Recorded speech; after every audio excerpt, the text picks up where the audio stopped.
Have you ever worried that a simple mistake could land you into hot water with medical fraud claims? Well, it may seem like a big risk, but it's not as big as you may think. Stick around because today we are diving into the must-know strategies on how to protect yourself and your practice from medical fraud claims. Hey everyone, welcome back to the channel. If you're new here, I'm Victoria. I'm a medical coder, auditor, educator, and content creator. And on my channel, I provide tips, tricks, and tutorials to help you be successful in a medical coding career. But today we're going to be covering a topic that is crucial for anyone working in or around the healthcare industry, and that is how to avoid medical billing fraud. First off, let's define what fraud is as it pertains to medical billing and coding.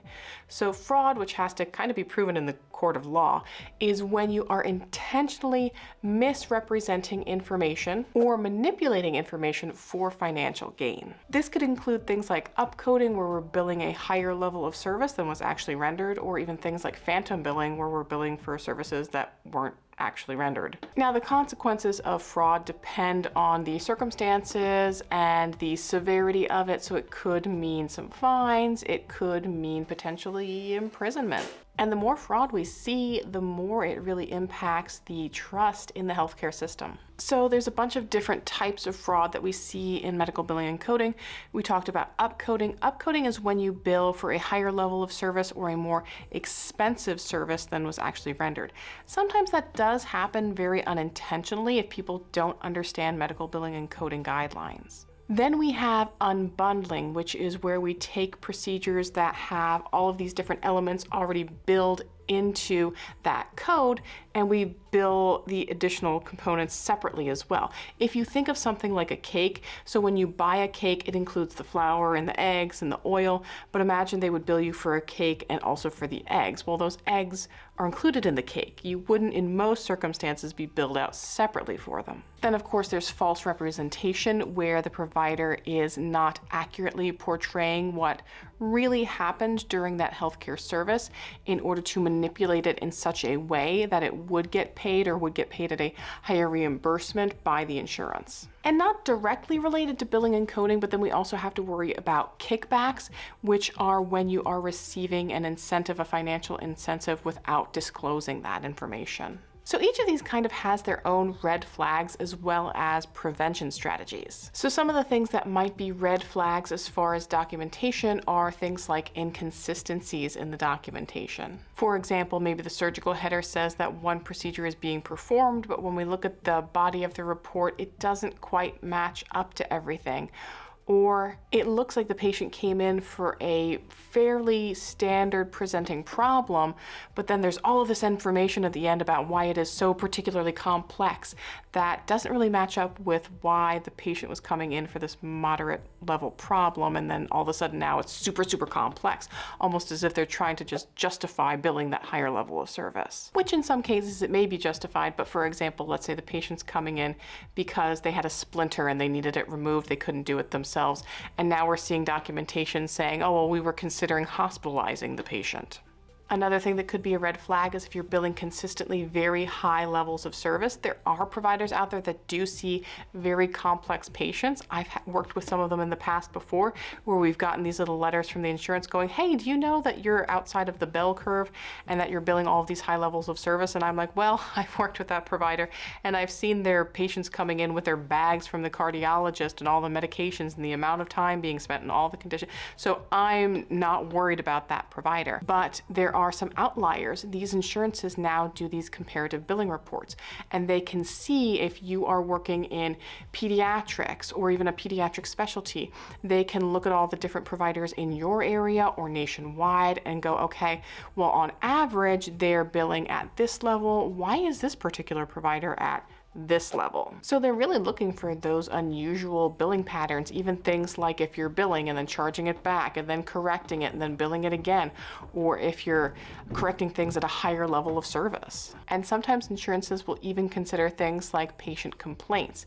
Now, there's a grain of salt that has to be taken with the patient complaints, because healthcare and the billing is very complex, and sometimes it might seem straightforward to the patient, but the regulations aren't as straightforward as they seem. For example, you might get a patient complaint that says, oh, the provider never even touched me, but depending on what they're billing, they probably didn't have to touch you. However, if it seems like a provider is getting a lot of patient complaints, particularly things like, I don't think I even saw the provider on that date of service, that is something that could trigger an audit. Speaking of audits, let's go into some of those prevention strategies. Number one, of course, is having regular internal audits, as well as external audits, not necessarily the ones from the insurance, because those are the ones that we're kind of trying to avoid.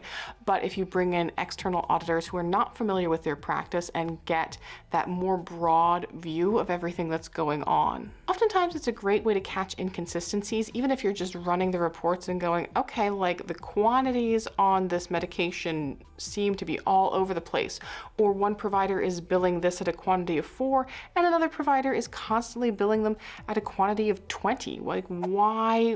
What's going on? And of course, not just having the audits, but doing follow-up education, follow-up training, determining what's the corrective action plan. So we found these errors that we've been making. Okay, let's fix them going forward. And sometimes it's not the provider, it's not the billing person. There's a lot of problems that can happen just from the front end.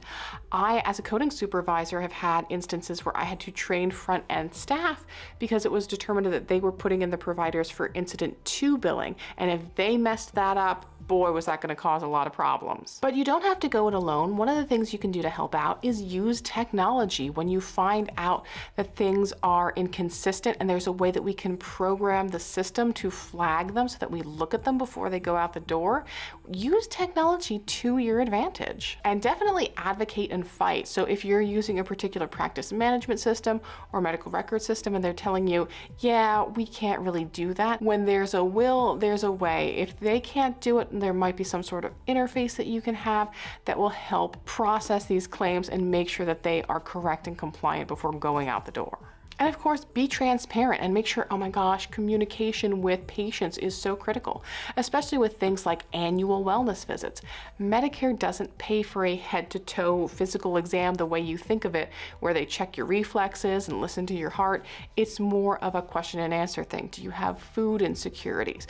Are there any trip and fall hazards in your home? And then if they do a lot of work that pertains to something outside of that normal wellness assessment, they can bill you a separate visit. If you come in and you're like, oh my gosh, I've been having all of these problems with my joints and headaches and stuff, they can bill for an additional service. So you may be thinking you're coming in for your free wellness visit, but there was another service rendered that is legitimately billable.